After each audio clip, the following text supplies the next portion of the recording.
Terima kasih Anda masih bersama kami. Bagi Anda yang baru saja bergabung, kami hadirkan kembali 3 berita utama hari ini. Dua lansia tewas tersengat aliran listrik kabel PLN bertegangan tinggi yang putus di halaman rumahnya.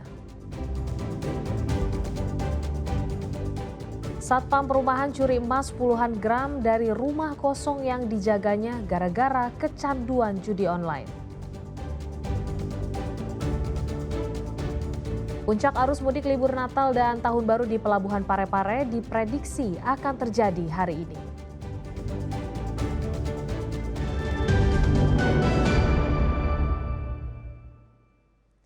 Kantor Kesyah Bandaran dan Otoritas Pelabuhan Parepare memprediksi puncak arus mudik Natal dan Tahun Baru terjadi pada hari ini. Namun jumlah calon penumpang pada tahun ini tidak sebanyak tahun sebelumnya. Dua hari jelang perayaan Natal, Pelabuhan Nusantara Parepare masih dipadati penumpang yang datang dari Pulau Kalimantan. Pihak KSOP Parepare memprediksi puncak arus mudik Natal dan Tahun Baru akan terjadi pada hari ini hingga 24 Desember 2025. Meski terjadi lonjakan penumpang, tetapi jumlahnya diperkirakan tidak akan sebanyak arus mudik tahun lalu. Kita prediksi memang ada satu lonjakan, tapi lonjakannya mungkin tidak terlalu signifikan. Dan prediksi tanggal yang betul-betul kita prediksi ada kenaikan di kedatangan itu di tanggal 23 dan 24. Pihak pelabuhan telah menyiapkan 15 armada kapal laut, termasuk kapal milik PT Pelni dan pelayaran swasta guna melayani kebutuhan transportasi selama periode Natal dan Tahun Baru. Pengelola pelabuhan juga mengklaim kondisi cuaca ekstrem di akhir tahun tidak mengganggu jadwal pelayaran kapal.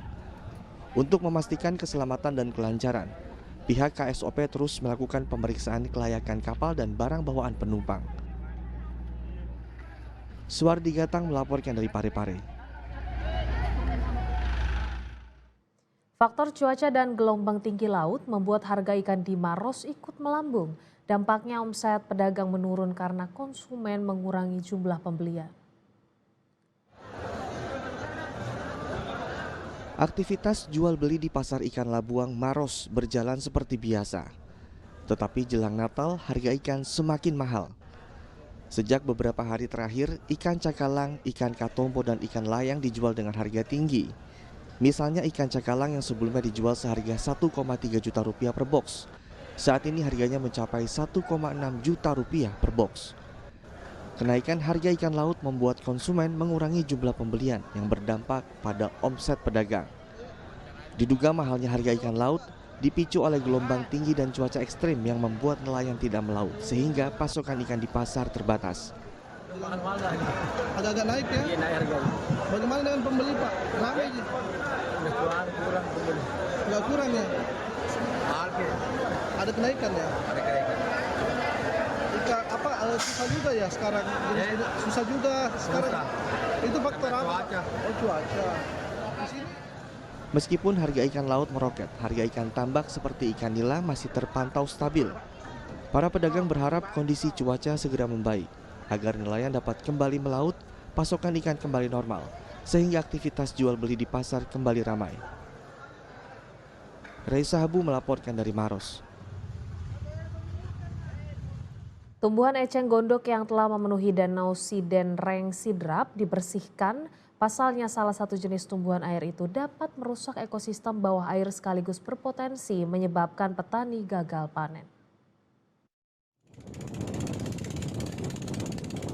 Hamparan eceng gondok yang tumbuh di Danau Sidenreng, Desa Mojong Sidrap, mulai dibersihkan oleh anggota TNI yang dibantu masyarakat.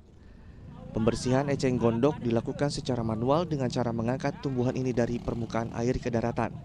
Tujuannya agar tumbuhan mengering dan mati. Flora yang berasal dari lembah sungai Amazon Amerika Selatan dinilai dapat merusak ekosistem bawah air. Alasan itulah yang menjadi dasar pemusnahan eceng gondok. Sama-sama melaksanakan pembersihan eceng gondok, di mana eceng gondok ini dapat merusak ekosistem bawah air. Membantu membersihkan Danau Sidenreng yang merupakan aset Kabupaten Sidrap dan harapannya dapat memberikan efek berpengaruh kepada daerah lain agar sama-sama menjaga kelestarian lingkungan. Selain itu, eceng gondok juga menjadi ancaman serius bagi petani.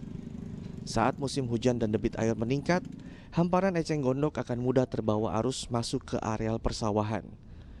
Kondisi itu menyebabkan ratusan hektare tanaman padi terancam gagal panen karena padi tertutup oleh eceng gondok sehingga tidak bisa berbuah. Cuma kalau di sawah, masuk di areal pertanaman padi itu sawah, bisa sampai dari titik ini bisa sampai 4 km masuk ke pemukiman sawah. Sawah yang biasa tergenang itu sampai 600 hektar dari pesisir danau ini.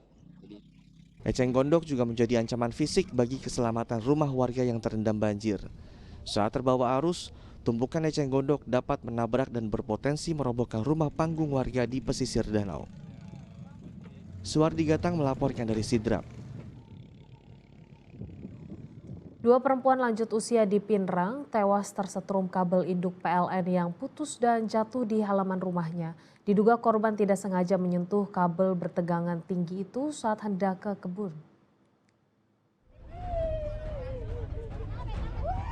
Nasib nahas menimpa 2 perempuan lanjut usia di Pinrang. Bondeng dan Navia kehilangan nyawa setelah tersetrum kabel PLN bertegangan tinggi yang putus di halaman rumahnya di Desa Padaelo, Kecamatan Matiro pada Senin siang. 2 lansia ini bersaudara. Salah satu korban diduga tidak sengaja melangkahi dan menyentuh kabel PLN induk yang putus saat hendak berangkat ke kebun.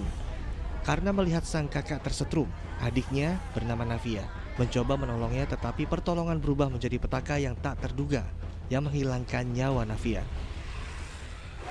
Ini lampu BLM ini yang di belakang saya ini tiba-tiba putus salah satu kawannya, sehingga di jalanan itu mau masuk yang punya rumah ini tiba-tiba dia pegang, langsung terkontak. Yang satunya ini langsung pergi melarai, juga ibu meninggal. Oh, jadi 2 orang Pak Desa? 2 orang yang langsung meninggal di tempat. Kesetrum kabel listrik ya Pak? Listrik. Kabel listrik ini kabel induknya ini yang putus. Berkaca dari peristiwa ini, Kepala Desa Padaelo berharap pihak PLN terus melakukan pemeliharaan kabel listrik bertegangan tinggi secara rutin agar kejadian serupa tidak terulang.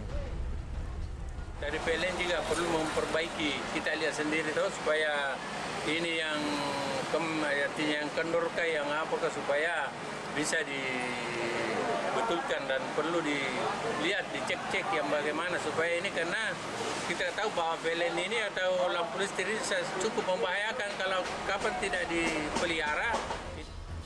Jasad kedua korban baru dievakuasi setelah petugas PLN mematikan aliran listrik pada kabel yang terputus. Suwardi Gatang melaporkan dari Pinrang.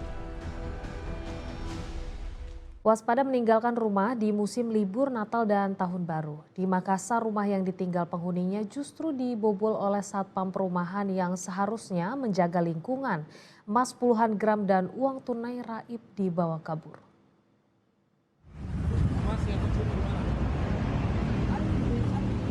Pria yang berprofesi sebagai satpam perumahan di Kota Makassar, Sulawesi Selatan tak dapat berkutik saat diringkus polisi. Ia ditangkap lantaran terekam kamera pengawas membobol rumah warga di tempatnya bekerja. Meski baru bekerja selama 6 bulan, pria 41 tahun mengetahui letak penyimpanan kunci rumah targetnya. Tersangka beraksi saat korban pergi meninggalkan rumah dalam keadaan kosong untuk mudik. 1 celengan berisi uang tunai sekitar Rp600.000, serta perhiasan emas seberat total 25 gram digasak tersangka. Dari hasil interogasi, seluruh hasil kejahatannya dihabiskan untuk bermain judi daring dan judi sabung ayam. Jadi setelah diselidiki ternyata pelaku adalah pihak security di perumahan tersebut yang berhasil membobol rumah warga. Dari keterangan korban apa saja yang hilang? Jadi dari keterangan korban itu berupa 25 gram emas dan sejumlah uang. Ya. Untuk barang bukti yang diamankan saat ini? Untuk barang bukti yang diamankan ada sejumlah emas dan kartu gadai yang dimana pelaku telah menggadai emas tersebut. Buah perbuatannya tersangka terancam dipenjara 5 tahun pada pasal tentang pencurian. Raisa Habu melaporkan dari Makassar, Sulawesi Selatan.